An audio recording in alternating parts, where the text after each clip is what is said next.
Hey there everyone, Noir here and welcome to the final episode of Pizza Time Pizza Fan Theories. As always, if you are new to this series or if you haven't seen Pizza Time Pizza, I would highly suggest pausing this video and watching those first, because in this episode I will be running through the final moments of the series alongside my thoughts and theories on what happened and what might have happened next in the storyline. Otherwise, let us begin. We begin the episode with someone sat in a chair being held captive with a camera facing them. This is very similar to the methods we've already seen the Pizza Time Pizza family use. We're then shown that it's a live feed being watched by Alex Bale, who then proceeds to leave the prison. From the last couple of episodes, we've already been made aware that Alex is not really the one orchestrating the events that have transpired in the series, at least not in the sense that he did all of this of his own accord. There's something else that can control his actions. Next, we cut to Julian, who's still unaware of what happened to Jessica O'Brien, when he notices an email from the family titled "The Ascension is Upon Us," which houses the live feed. Alongside that email, there are some interesting pieces of information given to us via the previous emails. First off, we see that Jessica and Julian's relationship may not have been as benign as just being friends, considering that they went for dinner together, which was likely to have been a date, and the words "Love you, Jay." There's also a solid timeline of what Julian was doing in order to investigate her disappearance, from contacting Alex's rehabilitation program and following up with the local police department, to contacting Pizza Time Pizza family members or those connected to them in some way. Some of the emails are Easter eggs, such as Aidan Elliott, the creator of titles like The Sun Vanished and Factors of Zero, alongside being the composer for Pizza Time Pizza. And yes, I did indeed notice the NordVPN email as well, probably a nod to them being a prominent advertiser for content creators these days. Julian considers calling the police regarding the live feed, but opts to run his own investigation instead, and finds that in 2014, Alex Bale had been kidnapped by a man named Joseph Goodwin, who was subsequently charged and received a prison sentence. It just so happened that Mr. Goodwin had recently been released from prison due to good behaviour and a testimony from Alex Bale.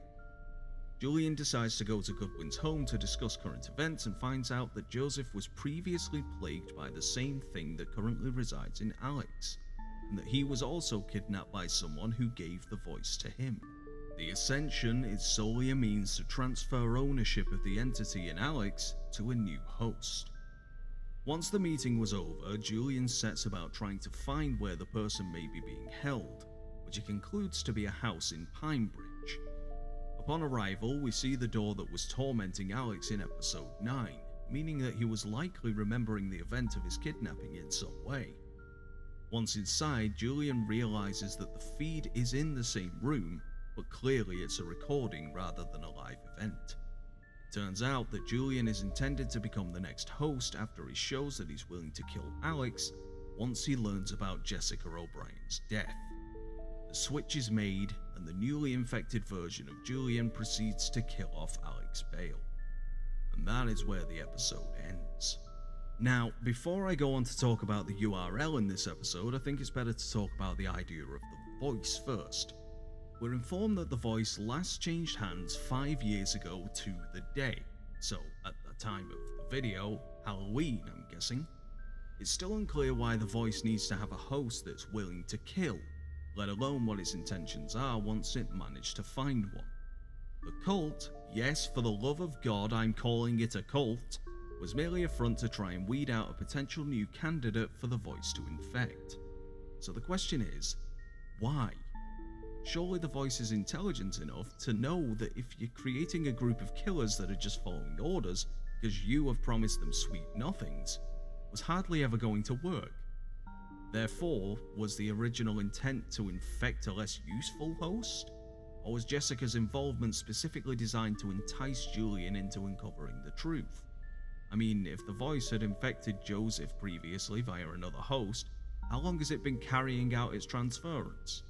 Moreover, since the transference clearly has to happen in the same house, what happens if the house disappears?